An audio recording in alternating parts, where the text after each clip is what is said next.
Hi, this is Tim from UK Home Gym, your home for UK specific independent home gym tips and advice. And today I'm going to come to your rescue if you have a dumbbell which has a plastic handle which is given away and you need to replace it. I'm going to show you exactly how to do it. This is a step-by-step guide to doing that. Okay, so if you have a Spinlock handle, sometimes the force of the plates sort of being pushed into the plastic part of that grip can give way.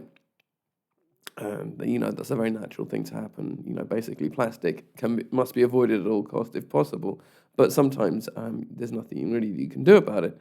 If you have, a set of grips that I have like this, it's like from, I believe it's an Omni set or something like that. I got it from Argos.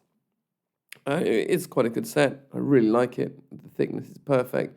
But what to do if the grip has given way? Well, first of all, you'll need to find a replacement grip. So I couldn't find this, basically many places. I sort of had to dig around and try to look for it. But eventually I found this on AliExpress, sort of by accident. I'm not sure if it was actually listed as a dumbbell handle grip. In fact, I couldn't find it under dumbbell handle grip, but I did eventually find it. And fortunately, it costs very little to get yourself one of these. I believe it cost me about 80p.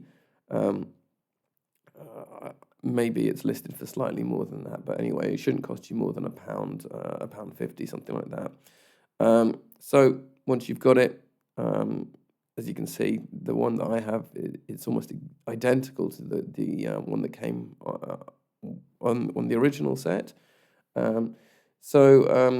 What you're going to need to repair this is you're going to need the new handle, you're going to need a box cutter, a tape measure, and some cut resistance gloves for part one, for step one, basically, of this.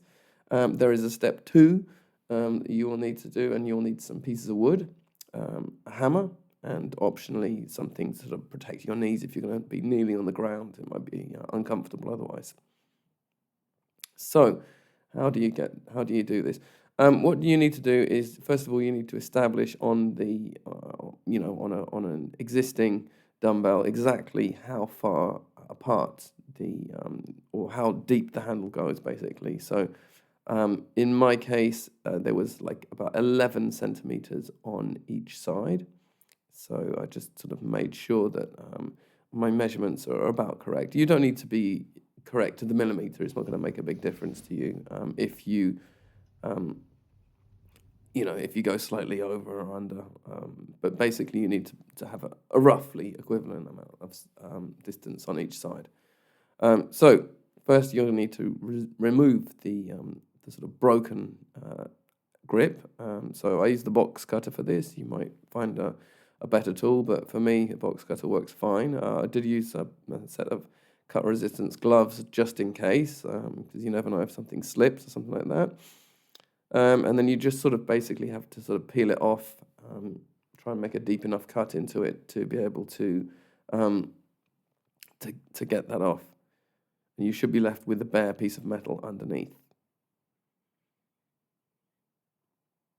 So it took me about a minute to get through all of this stuff. It didn't come off in one big piece, but it wasn't very difficult to remove. There are a few little bits that sort of came off.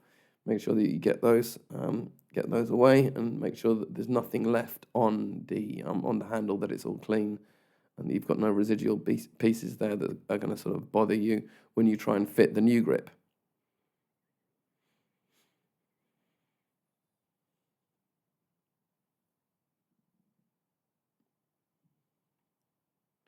Right, now it's time to fit the new handle. Now, the new handle came, I don't know, out of the mold, not particularly clean, so I had to cut some little bits off it to make sure that it wouldn't sort of stick into the weight plates or stick into my skin or whatever.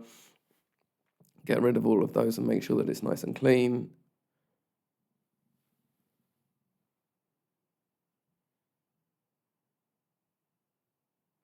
And now it's time to try and start to fit it. So you're going to notice that when you try and screw this on, it goes a certain way, but then it'll get stuck.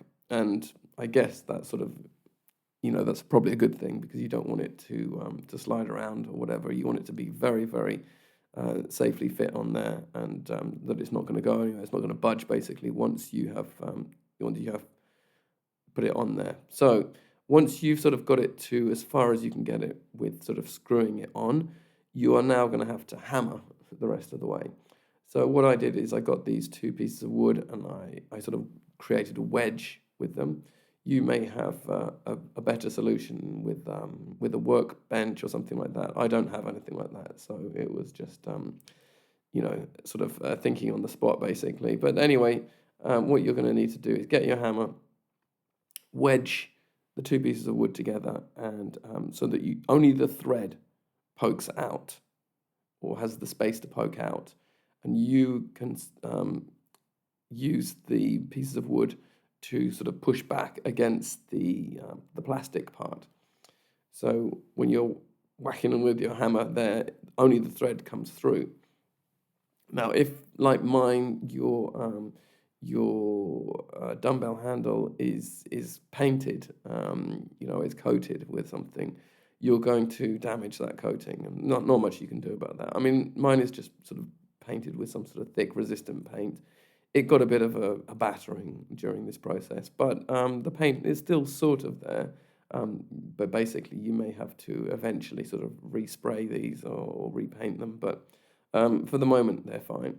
So you can see, if you keep sort of gently sort of tapping at this, you're eventually going to get it to the desired length. And mine was 11 centimeters, around about 11 centimeters on each side.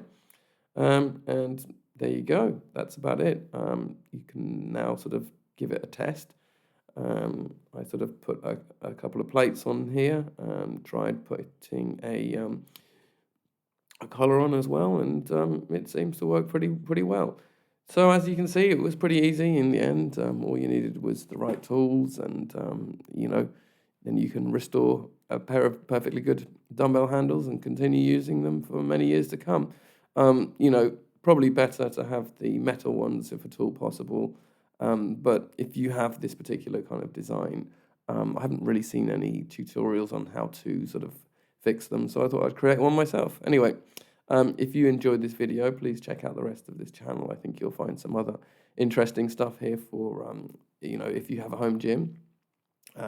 Please also like the video, share, subscribe, and so on. Please do check out our website. That's ukhomegym.com. And I'll see you next time on UK Home Gym.